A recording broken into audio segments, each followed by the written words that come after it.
Chapter 5. I could still be ruthless if you let me. Sirius didn't sleep all night. When he did, he had fitful dreams. It was either a dream of Mooney tearing off his mask to reveal Remus's face underneath, or Mooney tearing off his mask to reveal a ram's skull underneath, or Mooney tearing off his mask to reveal Sirius's face underneath. It was dreadful. So he stayed up. Instead of sleeping, he worked on the stupid eulogy for this stupid father because he promised the stupid, adorable, wonderful priest that he would help. With malice in his pen and a gag in his throat, he gushed about how much money Orion gave to the church, neglecting to mention that he was only wealthy because his company paid their workers less than a livable wage. How he was a loving husband for nearly 40 years, leaving out his numerous affairs. How he raised one wildly successful son, while ignoring the fact that he directly contributed to the death of the second. It was a great bunch of lies, perfect for a eulogy. In his bitterness and unspent energy, he penned the whole thing in an hour. When he threw himself back into bed, he found the distraction had done nothing to ease the ache in his chest. He still couldn't sleep. And when he couldn't sleep, he found himself making terrible decisions, like driving 2 hours to Remus's church in the middle of the night. With a very large travel mug of black coffee and a handwritten eulogy, he did the one thing he knew he wasn't supposed to do. He went back to Remus. After a very long and confusing evening, in which he had been kissed by another bloke, he still went back to Remus. In fact, the longer he thought about it, the more he realized it was probably always going to come back to Remus in the end. Realistically, he knew the plan didn't make sense. Hell, it was well after 3 o'clock in the morning when he pulled into the car park of the church. Despite that, he was surprised to see the front double doors open wide, though there were minimal lights on inside the building. Eulogy in hand, he moved towards the church, the surprise and confusion increasing as he heard quiet music drifting in from somewhere inside the open doors. As he grew closer, he could tell it was coming from the grand piano that was perched on the right side of the pulpit. Carefully, he peered inside. Just as he said he knew it would always come back to Remus in the end, there he was, sitting alone in the wide, empty church, head bowed low over the keys, both hands moving solemnly across them. The soft yellow glow of the hanging Gothic pendant lights against the high, vaulted ceilings of the cathedral made the whole spacious room look like it was lit with flickering candlelight. It danced across the stained glass windows, high in the walls, the colored reflections making Remus look like a deity.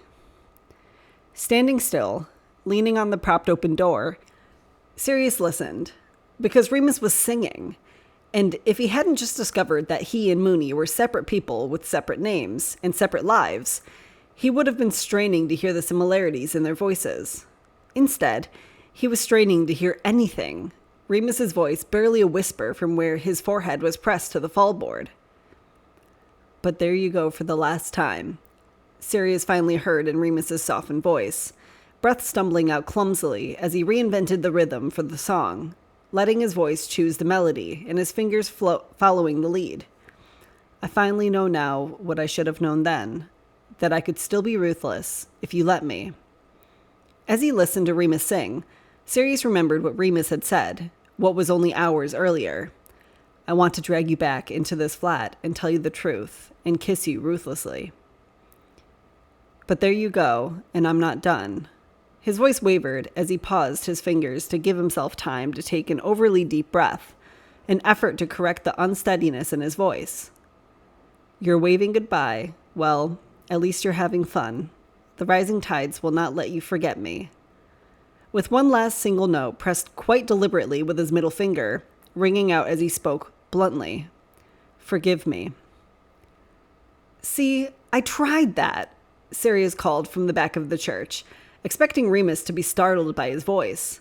Instead, a knowing smile moved over Remus's face, still partly hidden from where he was resting his forehead on the fallboard.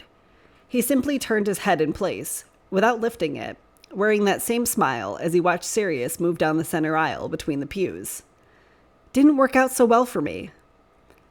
"It's been less than 12 hours, Remus argued, but his smile didn't diminish in the least. I didn't say I tried very hard, Sirius quipped with an arrogant grin, leaning on the edge of the first pew as Remus turned on the piano bench, surveying Sirius, much like he had the night Sirius stayed over. Sirius, Remus started to say with a sigh, pushing his fingers through his untamed curls.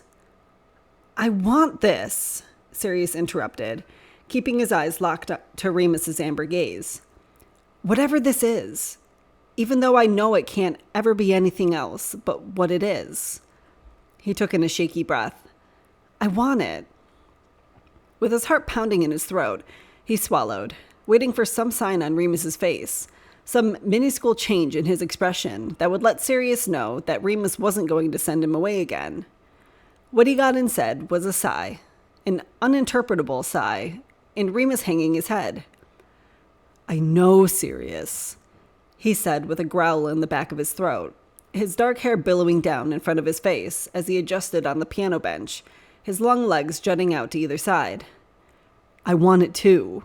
You know that. Pausing, he looked up, pushing his hair out of his face. Sirius swallowed heavily at the sight of his amber eyes, clouded in the shadow of his hair, but brightening by the flickering cathedral lights. But I also just want you. Far too much. And I don't think I can just be friends with you. Another pause as Sirius watched Remus's gaze move down his torso, his Adam's apple moving sharply. In fact, I know I can't. His cheeks felt hot just then. I don't suppose having a secret affair is an option? One of Remus's very dark, very thick eyebrows twitched slightly with the idea of rising, a short breath to match. If it was, I wouldn't have let you leave earlier. Remus replied honestly, gaze still tight to Sirius's face, the color in his eyes looking more orange than it ever had, sign of a fire he was fighting internally.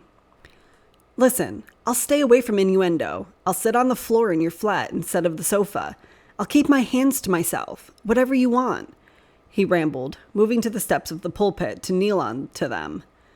But I realized today that you've become too important to me to just let you go without a fight. A smile forced its way onto Remus's face before he could stifle it. Damn it, Sirius. Please tell me that's a damn it, Sirius. You've mesmerized me with your undeniable charm. That's exactly what it is, Remus grumbled, playfully rolling his eyes. All right, fine. Stay if you want, he said, throwing his hands up in defeat as he stood from the piano bench. As he walked down the steps, keeping his distance from Sirius, he voiced his added requirements. But no more drinking, no more falling asleep in each other's arms, no more breaking into your mother's house together. Deal, Sirius said far too quickly. That unwilling smile appeared on Remus's face again as he moved past Sirius, motioning for Sirius to follow him as he closed and locked the 2 double doors in the front of the church and made his way through the swinging doors in the back that led to his flat. But, well, since you came all this way, Remus reasoned, despite the grumble in his voice that sounded intentionally annoyed to cover his blatantly pleased smile, we might as well get a takeaway. This is too nice, Sirius, Remus said through a mouthful of orange chicken, tossing the pages of Sirius's handwritten eulogy onto his table and letting his body fall back into the sofa cushions. I mean, you can't just get up there and proclaim that my dad was a raging dickwad. Sirius shrugged, unconcerned, adjusting his chopsticks to take another large bite of chow mein noodles with tofu, leaning towards the table from where he was seated on the floor, just like he promised. It's a sin to lie, isn't it? Remus mumbled, raising his hand to run his fingers through his hair. And Sirius specifically corrected his gaze so he wouldn't be caught ogling the curve of Remus's bicep, or admiring the alluring way his dark hair swept over his face, or watching the way he swallowed. My mother has friends, Remus, Sirius said with an annoyed sigh. If you say something she doesn't like, she will find a way to make sure you never step foot in this or any other church ever again. That certainly would solve our other problem, Remus said under his breath, watching Sirius from under a slightly raised brow, and Sirius only almost let himself smile at the implication. "Hey, you said no innuendo," he admonished Remus, despite himself. "That was hardly an innuendo. Besides, you were the one who said no innuendo." With a playfully victorious glance, Remus adjusted in his place, leaning against the arm of the sofa and tucking his feet underneath him.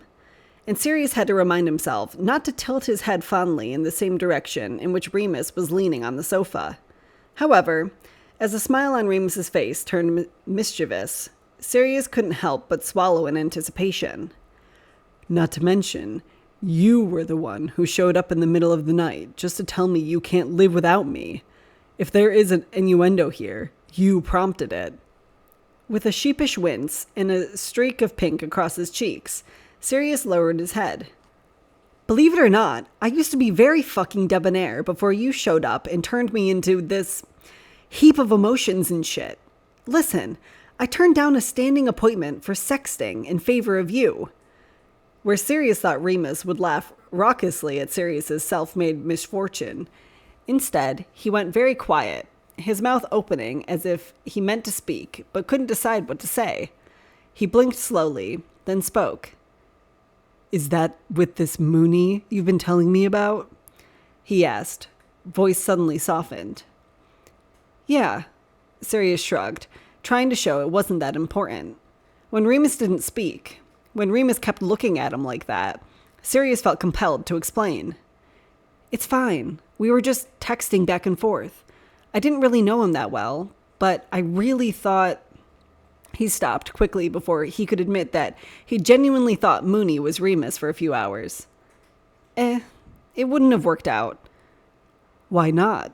Remus pressed, much to Sirius's surprise. And Sirius replied honestly. "Because, as it turns out, he wasn't you." There was an immediate, sharp pull of air into Remus's lungs, his thick, dark brows shooting up in surprise from behind his gold frames. Quickly, he tucked the expression down into something that looked like a wince, burying his face into the sofa cushions. "So, that's why," he began, and then restarted. "So, you stopped texting him completely?" "Honestly, it probably wasn't a good time for either of us anyway," Sirius said, trying not to show how truly broken he was about it, because he couldn't feasibly explain that he was broken by it because it hadn't been Remus behind that mask. "I couldn't date him either, just like I can't date you." "Then why pick me over him?" Remus asked, strangely emphatically.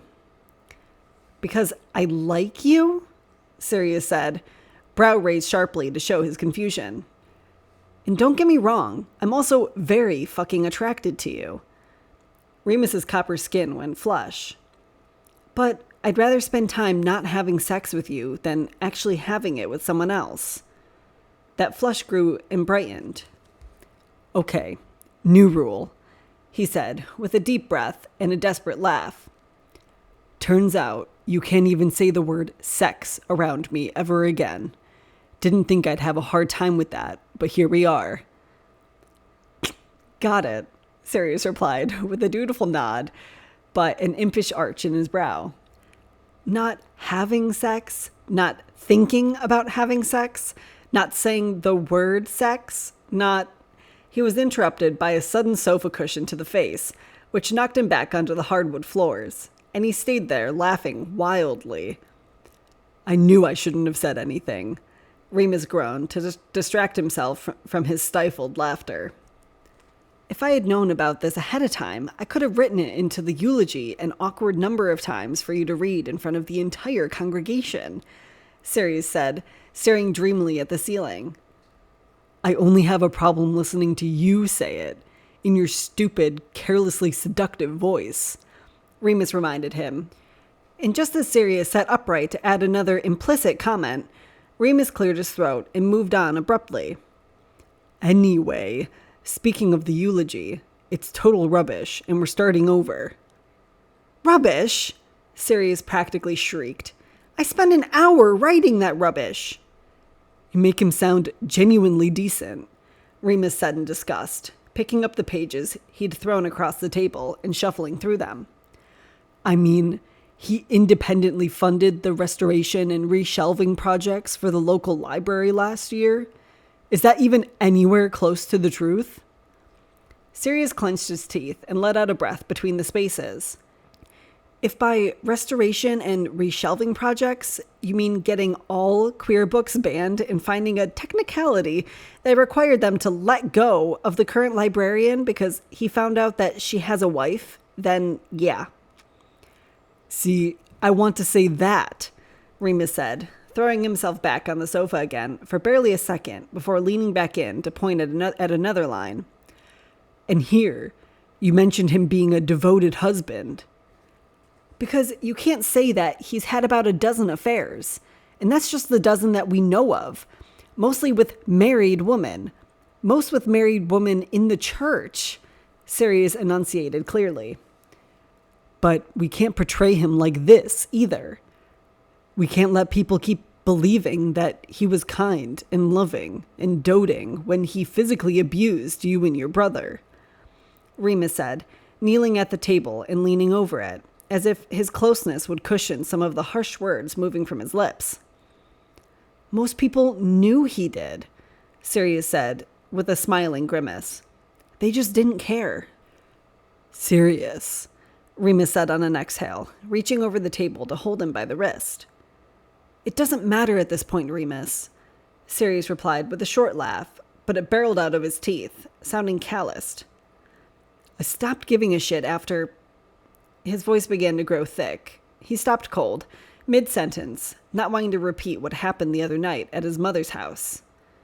Knowingly, Remus moved from the place where he knelt, settling down next to Sirius and winding their fingers together, fingertips brushing fondly over the heart-shaped tattoo on Sirius's middle finger. He didn't speak. He didn't prompt Sirius to speak. But he did move in close enough that he could rest his head onto Sirius's shoulder, as if showing that he was there, that he was listening.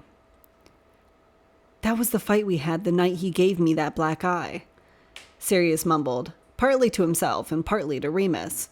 But Remus remained silent, an unspoken encouragement for Sirius to continue speaking. He told me it was my fault. Said when I left that house at 16, I left Regulus there to die. And he was right, because the next time I came back, it was for his funeral. There were tears welling in his eyes, but he blinked them back. It wouldn't do him any good, and he was glad that Remus's face was underneath his, because he wasn't sure he could handle it if he saw anything that looked like accusation in Remus's eyes, because he would never be able to blink that away. I'm so sorry, Sirius, Remus finally said, his voice barely more than a whisper, as he brought their joined hands up to his mouth, pressing a delicate, lingering kiss to the heart on Sirius's knuckle. I left Reg in a life that I knew was unlivable, and he proved me right. Sirius spoke through his tightened throat and the tears he was choking back. I abandoned him to a verbally abusive mother and a physically abusive father, and it killed him. I killed him. With a trembling breath, Sirius lowered his face, holding his forehead in the palm of his other hand, trying to convince himself not to cry. The drops of moisture slipping down his wrist told him he'd failed at that, too, just like he'd failed Regulus.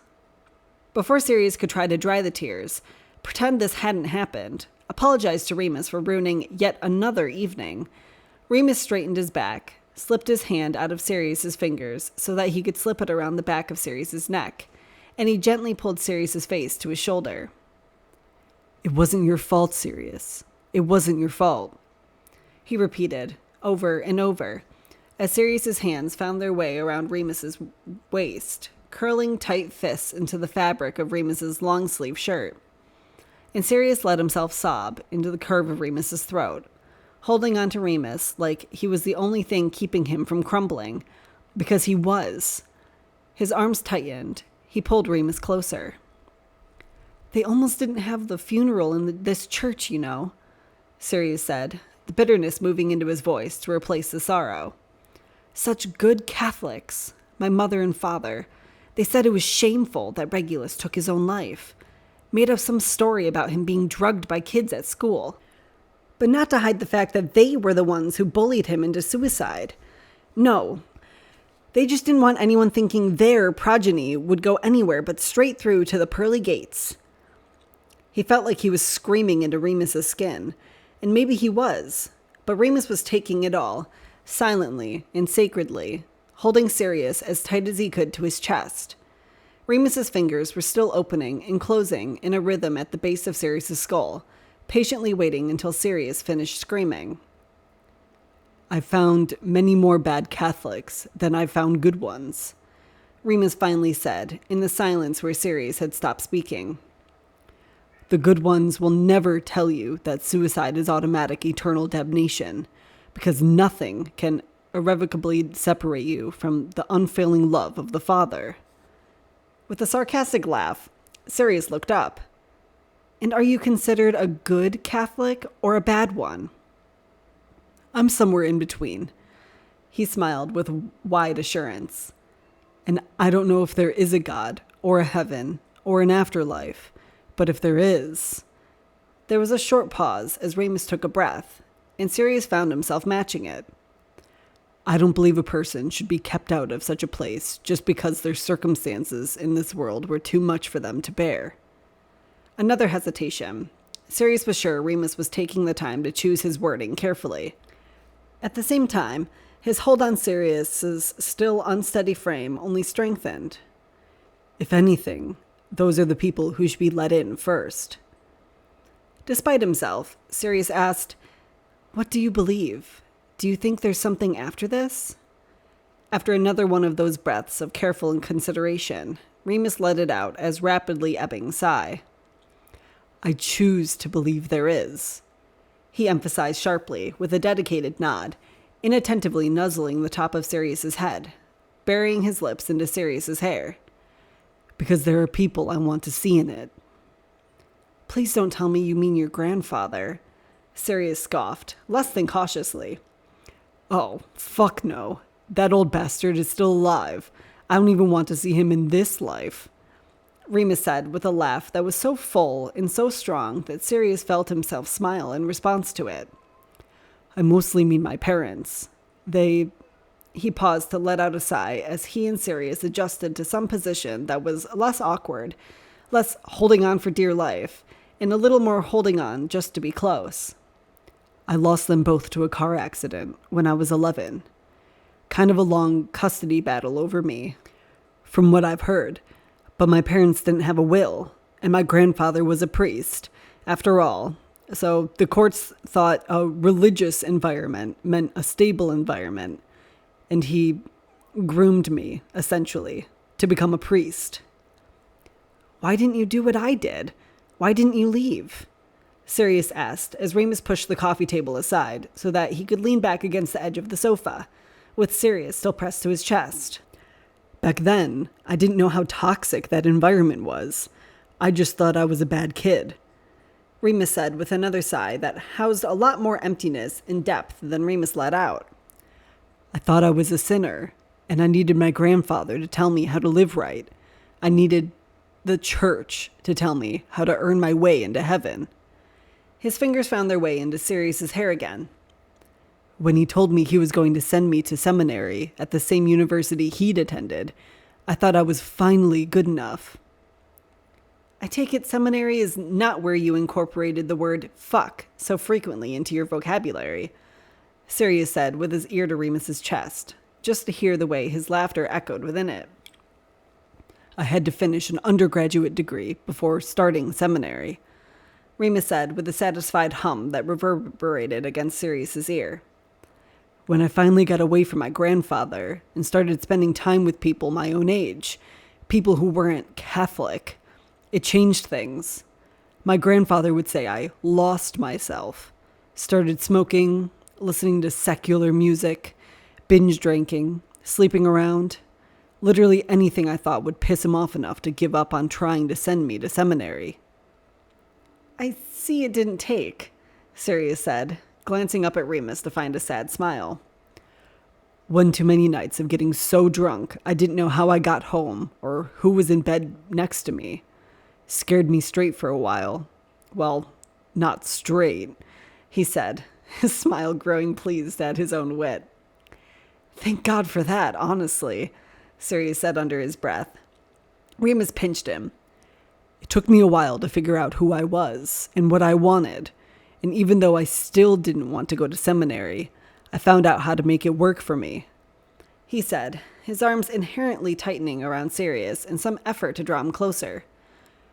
A little at a time, I figured out how to take the faith I learned as a child and mold it into something that made sense for me as an adult, as someone with massive faults and staggering doubt, as someone the church calls perverse because of who he loves. Carefully, Sirius adjusted to keep his eyes on Remus. How do you do it? How do you practice a religion that hates who you are as a person? How do you believe in a God whose people like your grandfather, are the same ones who send their kids who are like you, to torture camps? I won't pretend it's not a daily struggle, Remus answered honestly, shifting his knees so that Sirius was resting between his legs. But my faith is mine alone. It is whatever I make of it. At the end of the day, the church is made up of people, and people are deeply flawed. I don't look to them to give me reason to believe, because they will let me down. An angry sort of growl moved through Sirius's throat at that response, as he placed his hands onto the wood floors to push upwards, to look at Remus in the eye. Doesn't God let you down? Isn't he the one who let your parents die? Isn't he the one who let Regulus die? Isn't he the one who let my parents beat us half to death? He asked, teeth clenched and jaw twitching in its tightened constraint. But Remus just replied with a smile, sad and soft and solemn. That's the hardest part of the whole damn thing, he said, closing his eyes and swallowing heavily. Because I can't tell you why those things happened. And there isn't a comfort in hearing people say that bad things happen for a reason, or God lets them happen for a reason. If I'm going to be perfectly frank, that shit pisses me off so fucking much. How dare you say that to a child at the funeral of both of his parents? That God let them die for a greater purpose? Fuck you. The clench in Sirius's jaw was now mirrored in the furious twitch of Remus's own, in the orange fire in his amber eyes, in the subtle tremor of his bottom lip.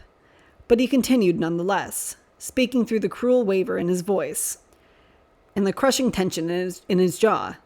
At the same time, his fingers, still in Sirius's hair, began to push through, combing through it as he spoke. And I was angry about that for a long time. Angry that God let them die. Angry that they died alone on an empty motorway in an overturned car. He took in a shaking breath. How do you get over something like that? Sirius asked. How do you stop being angry?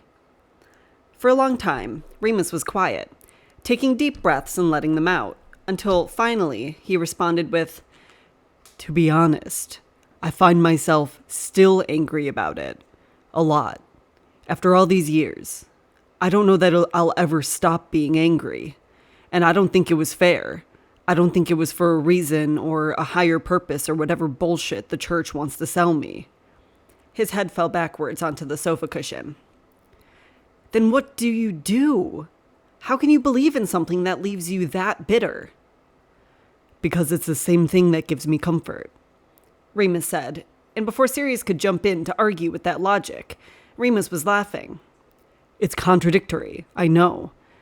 But back when I was struggling in undergrad, drinking so much that I would lose entire days, I once stumbled into a church in the middle of the night. I met this nun, and I asked her why. Why God would let my parents die. Why he would let them die alone.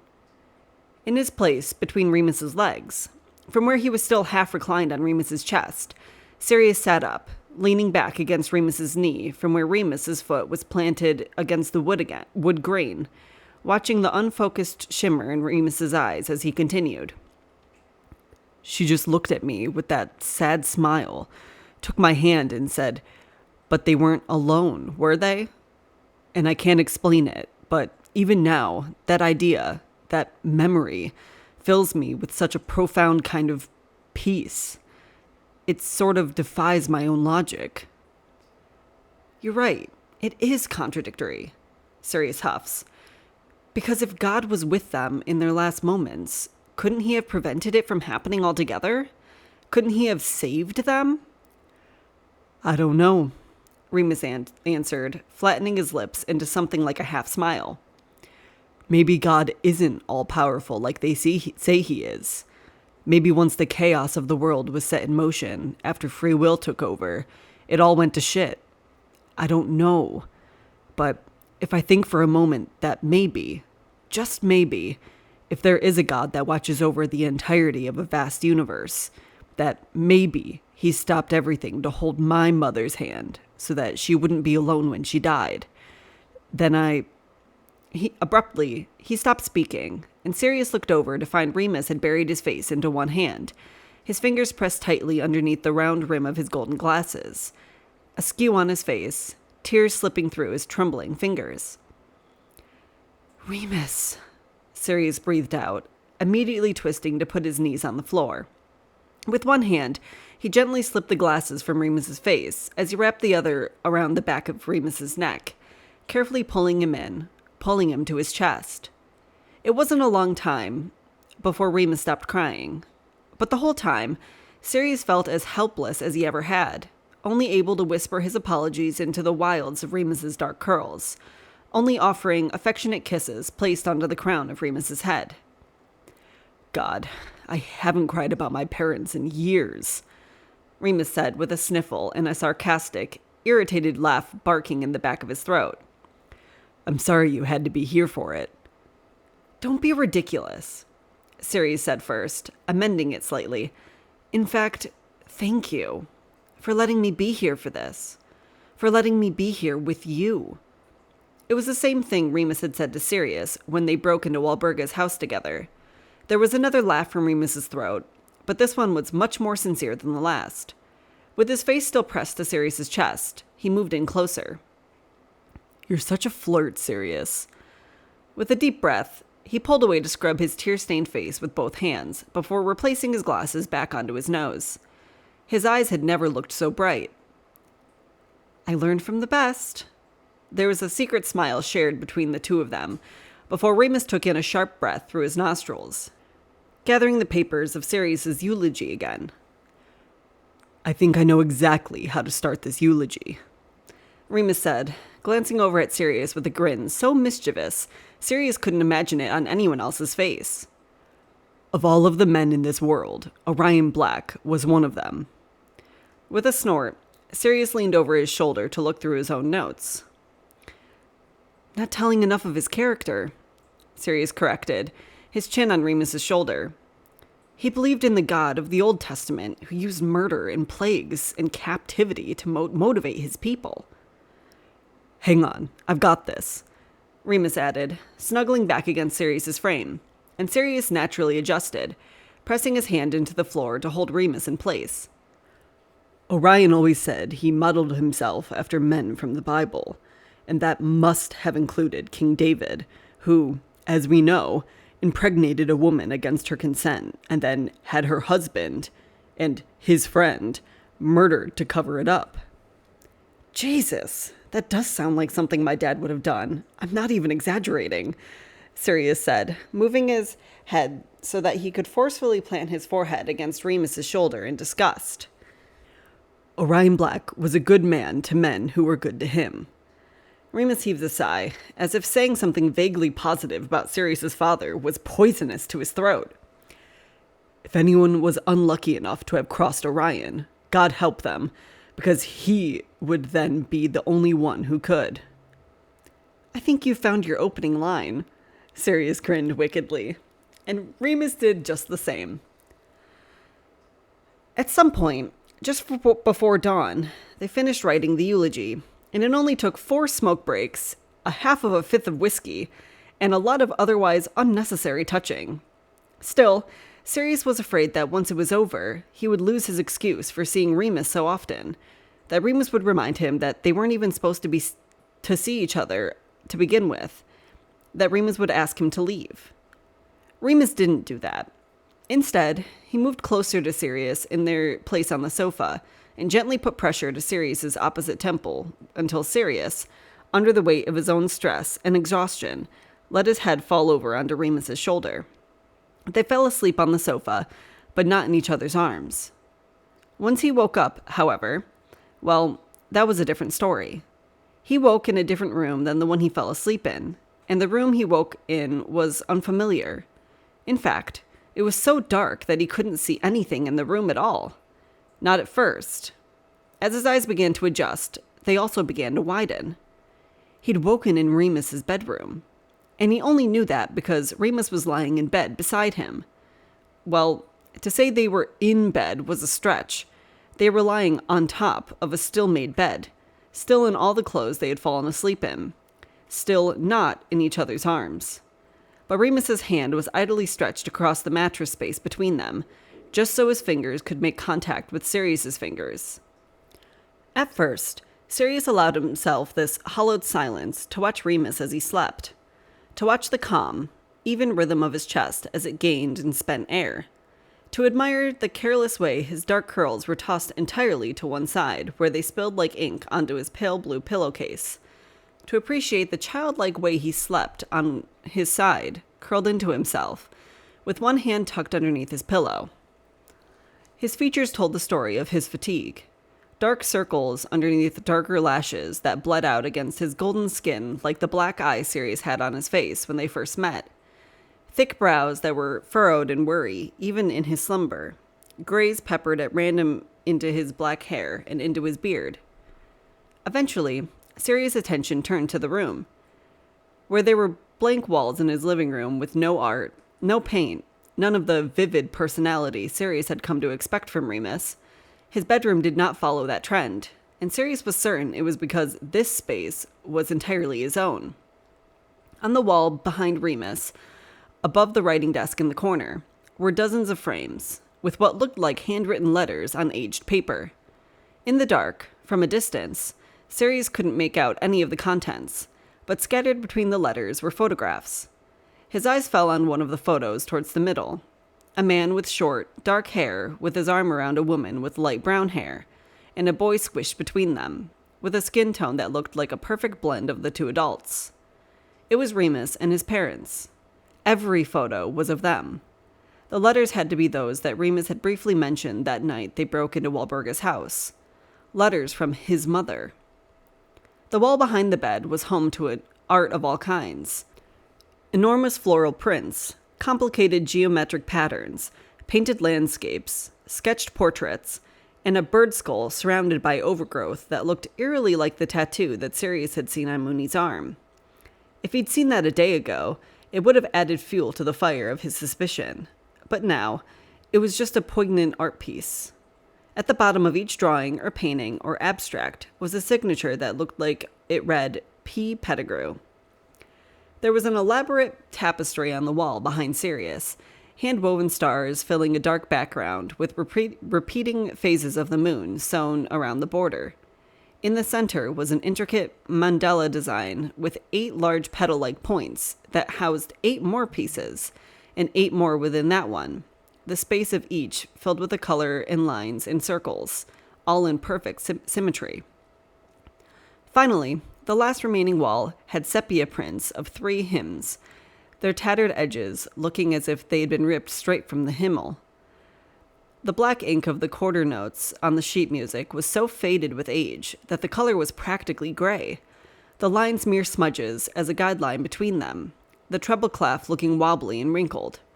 Sirius quickly realized that Remus had written notes and stuck them to each frame.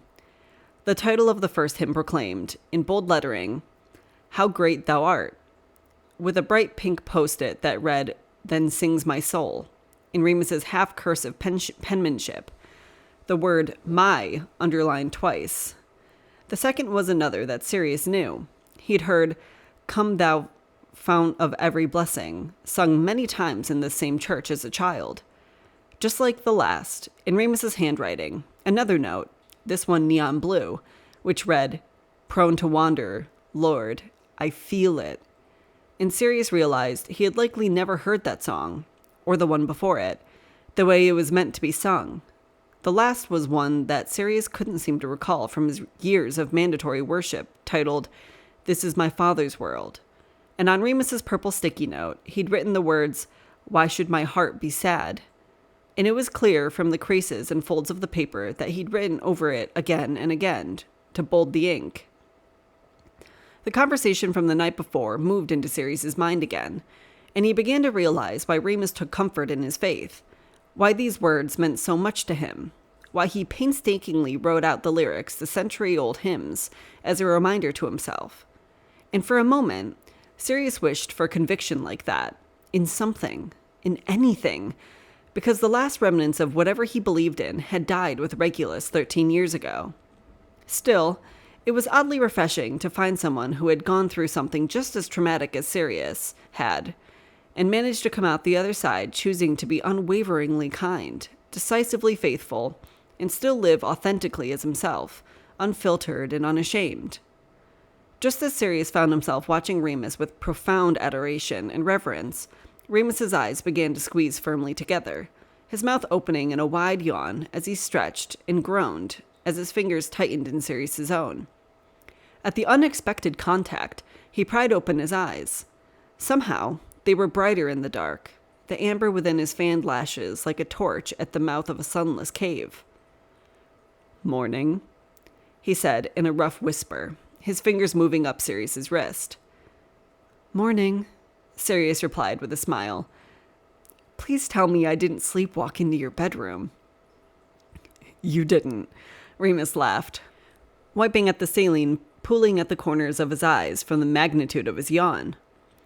"I carried you to bed after you fell asleep. You're a really heavy sleeper." Blinking dumbly, Sirius was struck by the way Remus had said he had carried Sirius to bed, so he mentioned it.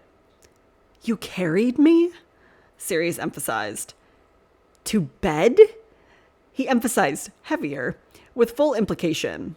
And just like he expected, that typical maroon blush moved through Remus's cheeks, visible even in the dark. "It sounds salacious when you say it like that," Remus said with a slightly sheepish laugh. Despite himself, it seemed, he still brought his hand up to caress Sirius's face, fingers dancing softly across what Sirius assumed was the last of the bruising on his face, prickles of red and pink and yellow along the top of his cheekbone. There was a small stab of guilt in Sirius's gut at how the last person to touch that same skin with that same fondness had been Moony. To alleviate, or ignore, it, Sirius changed the subject. "Well, since you didn't kick me out after our night of unbridled passion," Sirius grinned wickedly, while Remus buried his face in his pillow. "It's only right that I cook you breakfast. Any requests?" "Now, hang on," Remus grumbled, fumbling for his glasses on the bedside table before hurrying to follow after Sirius as he started towards the kitchen. "I feel like I should be the one cooking you breakfast, since you're still sort of a guest." He slipped the glasses onto his nose. "I practically live here at this point," Sirius hummed contentedly, rummaging through Remus's cabinet for bowls and pans and utensils. "Besides, you made breakfast yesterday. It's my turn." "You've slept over 2 nights. That's hardly enough to start charging you rent." "I feel like I could pay you. In other ways." Sirius waggled his eyebrows. Remus furrowed his. "Yeah, see, that one was an innuendo." "Shit!" A delicate laugh moved from Remus's throat in response to Sirius's indelicate language. But at the same time, he started helping Sirius in the kitchen, rather than arguing with him. "Fine. If you let me help, I'll let you in on my mom's secret recipe for the best French toast you'll ever have in your goddamn life," Remus said as he pulled a small notebook from a drawer. With barely a glance, he opened it to a particular dog-eared page and set it on the island countertop in front of where Sirius was leaning. Sirius rose both brows to show his interest, glossing over the recipe. "I'm a sucker for a guy who can cook French cuisine." He grinned to himself, purposefully not looking over at Remus because he knew Remus was already looking over at him. Instead, he nudged Remus's hip with his own before turning to the fridge to gather an armful of ingredients. "And before you say that was an innuendo, it has nothing at all to do with you." "Right, of course," Remus said with a quiet laugh as he helped Sirius unload the absurd mountain of things he'd retrieved from the fridge. For a while, they worked in comfortable silence, only speaking in regard to the recipe, with Remus taking the lead in guiding Sirius through the steps, and Sirius assisting in pouring and stirring and cracking eggs. Once there were a few slices of thick bread soaking in the eggy mixture, Sirius turned his attention to slicing some of the strawberries picked from Remus's garden. "Not that I'm complaining, but don't you have a job or something?" Sirius asked brashly, waiting for the reaction. When Remus laughed loudly, Sirius got to watch the way he threw his head back into it. "Mary and I. You remember, that's the nun who lives upstairs." Sirius interrupted. "Since I've never met Mary, I honestly think she's a ghost at this point." Remus laughed again. "Anyway, for the most part, Mary takes mornings and I take evenings. I have certain designated hours for confession during the day, but otherwise people just make an appointment to speak with me. It keeps the church open for more hours of the day, gives people more time to come in when they need somewhere to go." As he spoke, Remus carefully fished the bread slices from their soak and moved them into a sizzling pan. "Except when a handsome rogue shows up in the middle of the night to tell me he wants to be my friend." Remus rose the eyebrow closest to Sirius for effect. "Which was true. I do want to be your friend." Sirius nodded sagely. "But you keep letting me sleep over, and then you carry me to bed, and now you're making me breakfast. I'm just saying." "That's not fair. You can't possibly understand my struggle because you don't have someone of your caliber of cuteness hitting you at every imaginable moment." In typical dramatic fashion, Sirius set the knife he'd been using on the strawberries down so forcefully that Remus had to look over. "Are you actually implying that you are not as cute as I am?" Sirius asked, mouth wide. Remus stifled a laugh. "And that you hit on me much more frequently than I hit on you." I'm not even going to address that last one because the bullshit is so egregious that I have no choice but to interpret it as a joke. But I am compelled to argue about the whole being less cute thing because it's so genuinely offensive to me. I don't even know where to start, for fuck's sake.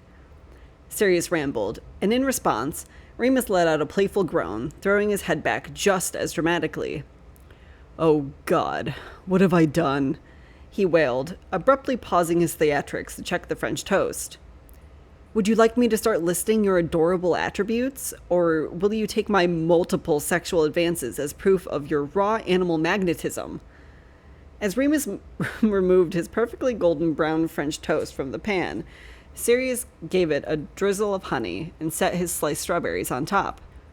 "I'll take your word for it," Remus said as they moved to the sofa.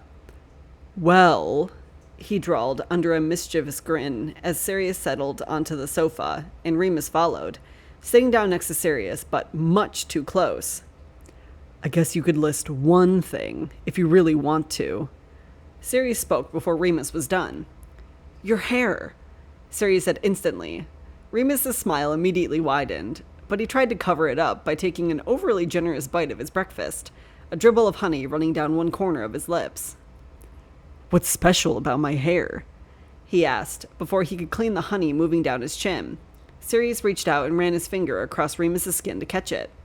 Without thought, he slipped his finger into his mouth, only realizing he'd done it when he noticed Remus's devout attention. With a careless, yet somehow equally as arrogant, shrug, Sirius continued his praise of one of his favorites of Remus's physical features. "First of all," he said, indicating with his empty fork, "the gray." "The gray?" Remus asked in obvious confusion. "The gray," Sirius confirmed in a tone that was nearly solemn, but definitely confident. Before he elaborated, he stabbed a forkful of the sweetened French toast and brought it to his lips. When he took a bite, he paused, closing his eyes and letting out a very satisfied breath through his nostrils. When he opened his eyes to remark to Remus that it was, in fact, the best French toast he'd ever had in his goddamn life, he wasn't overly surprised to find a rather appetizing expression on Remus's face, magnified by the way Remus was watching him from over the tops of his gold-framed glasses, eyes heavy. "Good?" he asked, his attention flittering down to Sirius's lips, which Sirius intentionally licked. "So good," Sirius said under another half moan that left Remus drawing in a breath. What was the secret? I was too busy watching you that I forgot to pay attention to the recipe. A bashful grin swept over Remus's face, and he tried to cover it up with an eye roll, but when put together, it looked even more endearing than the grin alone, especially when he blushed in that way that turned his ears a little pink. A little cinnamon, a little sugar, a little vanilla, Remus listed, taking another bite and watching Sirius as he took another bite. Indulging him, Sirius pulled the fork out between his lips quite slowly. You like things that are just a little bit too sweet, don't you? Sirius asked with full implication.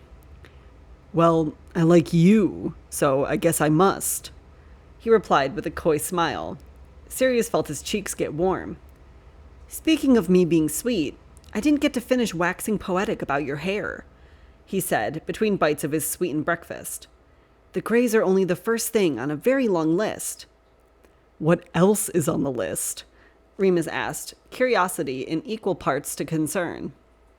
I mean, you've got the perfect body, Sirius gushed, and when Remus blinked at him in explicit surprise, Sirius corrected. Your hair has perfect body. He thought for a moment before turning the corners of his mouth down, amending that statement again. But I think I was right the first time, too. Remus cleared his throat, ears pink. We're going to assume you won't get to find that out. Funny how you worded that, Sirius said under a sinful grin. You could have said that I would never get to find that out, but you didn't. You said assume, because you're not entirely sure I won't get to find out. His ears were red now.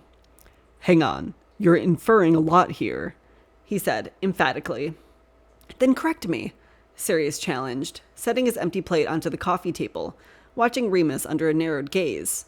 At first, Remus returned his glare, but it fizzled quickly. God damn it, he growled playfully, breath seeping out through clenched teeth. I knew it, Sirius laughed, throwing his hands into the air. You still think there's a chance.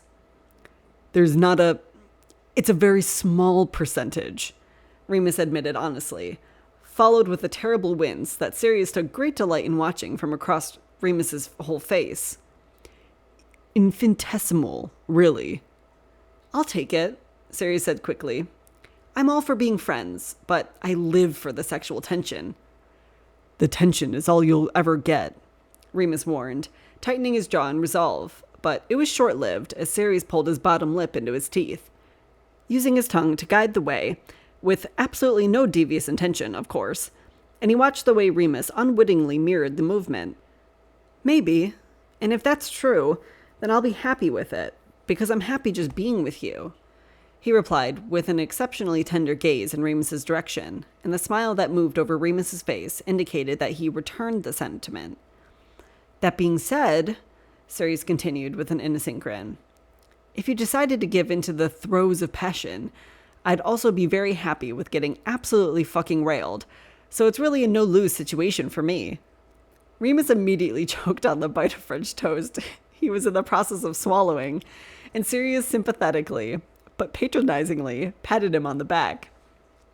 Jesus fucking Christ, Sirius, he finally said after gasping in a lungful of air, and Sirius's grin only intensified at the added thickness of Remus's delightful Irish accent when he was caught off guard.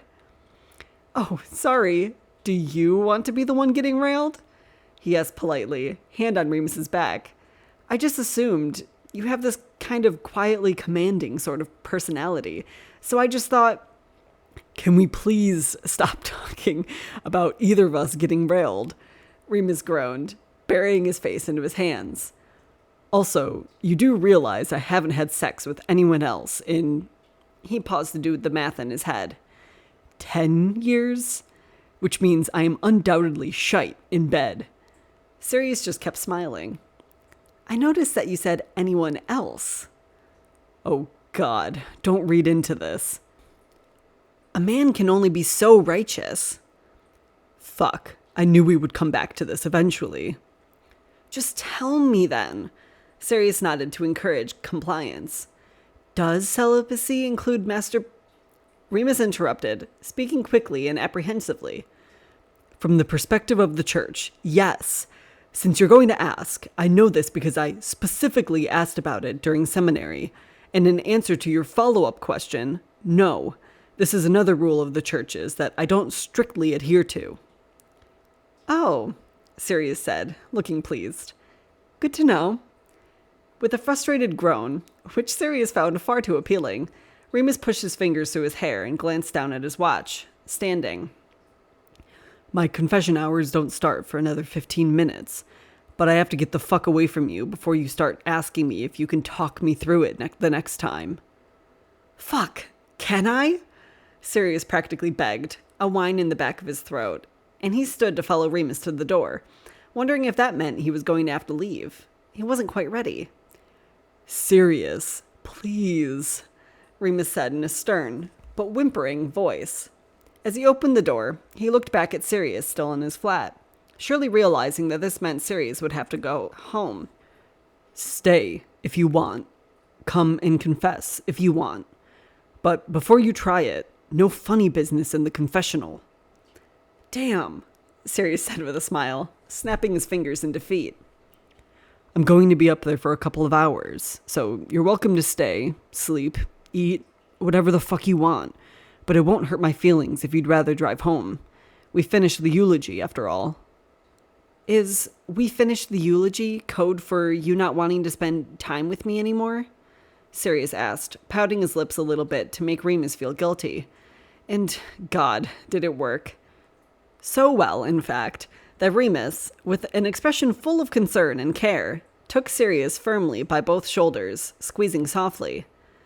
You are such a fucking idiot, he said, much to Sirius's shock, in a voice that was far too sweet and affectionate for the content. You and I both know the eulogy was an excuse for us to see each other. But now we don't have any excuse, Sirius reminded him. Remus calmly adjusted his glasses. We don't need one, Remus said with a shrug, looking indifferent. We're friends now. A strange expression moved over his face as he added, the church doesn't need to know about the rest. The rest, huh? Sirius insinuated. Surprisingly, Remus didn't blush this time. I don't think people who are just friends spend this much time talking about having sex with each other, so... He trailed off, but only so he could worry his bottom lip, attracting Sirius's attention. Do friends sleep in each other's beds? I'm not ready to go home quite yet, Sirius said, watching Remus with a roguish smirk. Inevitably, the smile reflected on Remus's face. He did nothing to hide it. Please do, Remus agreed, looking acutely at Sirius. Then maybe it'll smell like you the next time I break one of those priesthood rules that I don't strictly adhere to. His smile was villainous. Jesus, Remus, Sirius breathed out, a little awestruck. Remus made it infinitely worse by using Sirius's sudden silence and stillness to lean in and press a delicate kiss to the tip of Sirius's nose. Enjoy your nap, darling. I'll be home soon, he said intentionally, leaving Sirius to hang on the door as he watched Remus move up the full flight of stairs. Sirius took pleasure in viewing every step.